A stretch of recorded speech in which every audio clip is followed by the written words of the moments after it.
Which sleepers, breakouts, and busts did we get right? Which ones did we get wrong? Find out next on Fantasy Baseball Today in 5.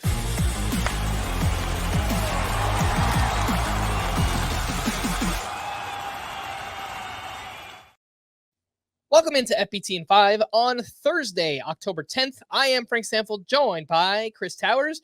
We had a bunch of sleepers, breakouts, and bust picks heading into the season.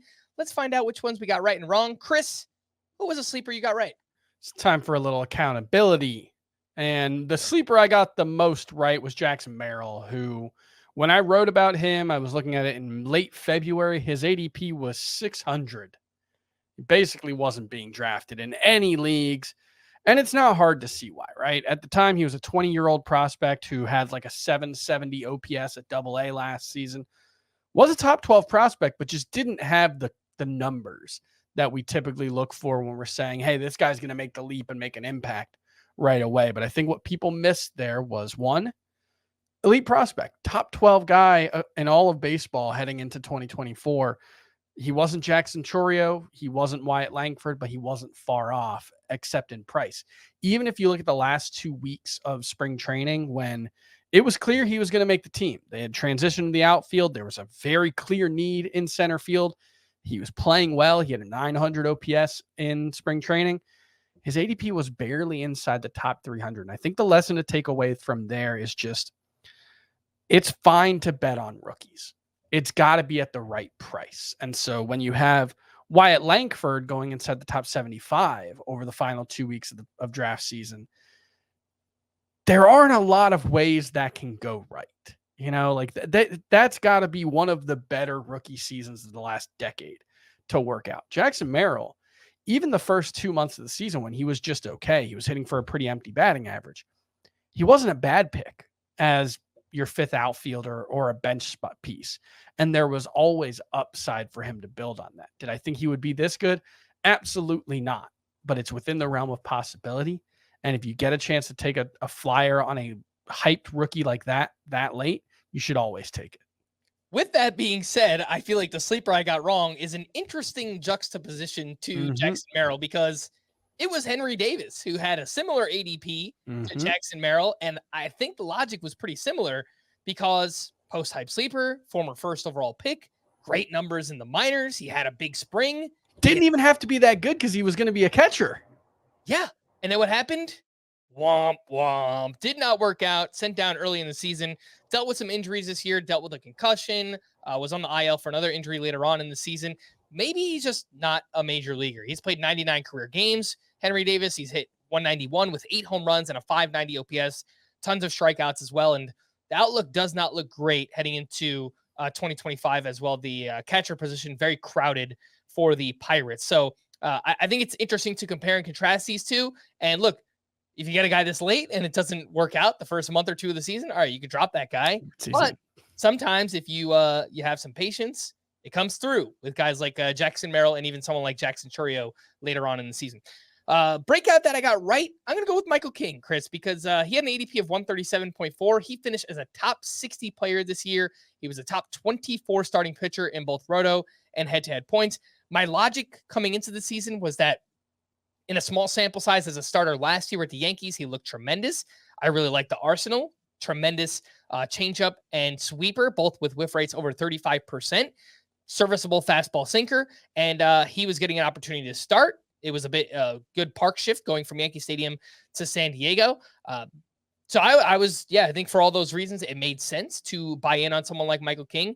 And I think we'll be on the lookout for maybe some players who could be 2025's version of Michael King, but we have all season to figure that out. Chris, a breakout that you got wrong this season.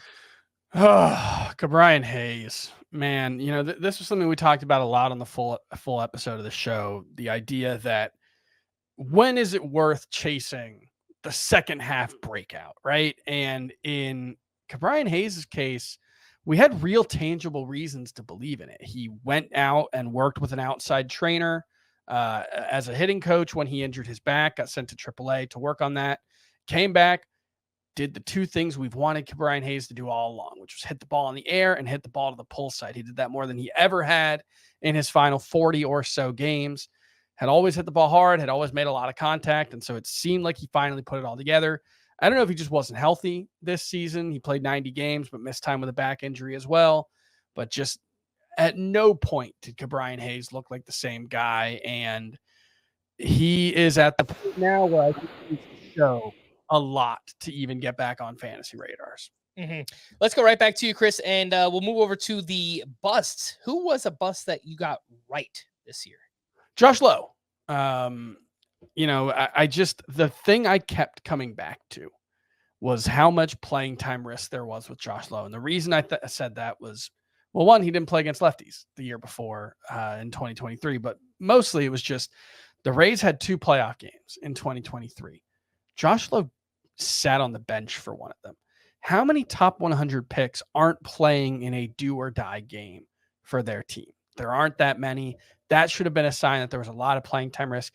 Even after he came back from that hip injury, I think he started 96 of the final 127 or 137 games for the Rays. So they just clearly did not view him as an everyday player, and he didn't hit as well as he did in 2023. And that was always a thing. There was just a very narrow margin for error for Josh Lowe because of the playing time concerns. And the bust that we got wrong, Chris, because we could tag team this one. Elly De La Cruz, who had an ADP of 27.4 coming into the season. He finished 7th overall, 25 home runs, 105 runs, scored 67 steals. The logic, bad plate discipline, too many ground balls. Can he hit lefties? There was a slim chance that he can be demoted. And looking back on it, he was never going to be demoted. He's just too good of a defender.